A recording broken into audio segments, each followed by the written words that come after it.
आणि आता पाहूया जरांगे विरुद्ध भुजबळ या वादासंदर्भातल्या टॉप 9 बातम्या। महसूल मंत्री विखे पाटलांना महाराष्ट्रात फिरू देणार नाही, स्वाभिमानी संभाजी ब्रिगेडचा इशारा। जरांगे म्हणजे मराठा समाज नसल्याच्या विखेंच्या इशाऱ्यावर पलटवार। मराठा नेत्यांनी शहाणा होऊन आरोप बंद करावे, तुमच्यामुळे एक दिवशी जात मरेल। राधाकृष्ण विखे पाटलांच्या टीकेला जरांगेंचं उत्तर। जरांगेला उगाच गोरगरिबांच्या मराठ्यांचे लेकर मोठे व्हावेत म्हणून जीवाची बाजी लावून लढायला लागलो आणि आता मी एकटा पडलोय। मला उघड्यावर पाडायचं ठरवलंय, माझी जात संकटात आणली। मराठ्यांच्या नेत्याने शहाणा व्हा असे जर बोर्ड लागणार असले तर आता तरी डोळे उघडा। मराठा जात संकटात, मी एकटा पडलोय। 6 ते 13 जुलै दरम्यान शांतता रॅली काढणार, सगळी कामं उरकून या, मनोज जरांगेंचं समाज बांधवांना आवाहन।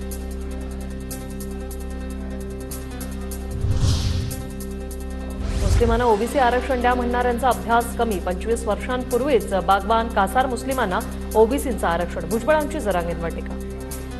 तुझा अभ्यास कमी आहे, बोलायचं म्हणून बोलायचं, कधी मुसलमानांना खुश करण्यासाठी तर कधी धनगर समाजांना खुश करण्यासाठी, कधी वंजारी समाजांना खुश करण्यासाठी। त्याला म्हण तू त्यांची काळजी करून तुला एक अभ्यास करावा होता। भुजबळांना दंगली घडवायच्या आहेत, लोकांना चिथावणी देऊन ते दंगलींसाठी तयार करतायत, जरांगेंचा आरोप।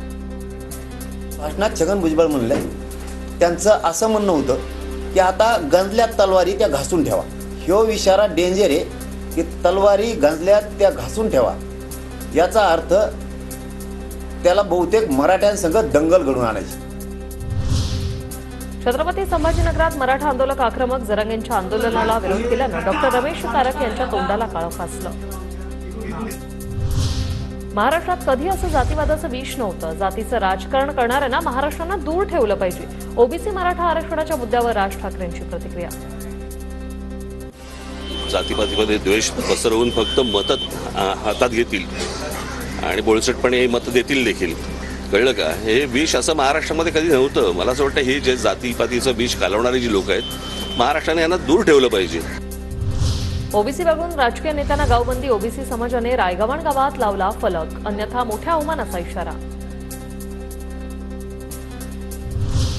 ओबीसी नेते लक्ष्मण हाकेंचे सहकारी नवनाथ वाघमारे यांना धमकीचे फोन, तर आम्ही धमकीला भीक घालत नाही, लक्ष्मण हाकेंची प्रतिक्रिया। वली सराटी म्हणजे वडीगोद्री ते माझं गाव 368 किलोमीटरचं आहे आणि 368 किलोमीटरवरनं येऊन इथं उपोषणाला बसू शकतो म्हणजे आपलं आत्मिक बळ। आपण कुणाच्याही भीतीला भीक सुद्धा घालत नाही आणि आपण कुणाला घाबरत पण नाही।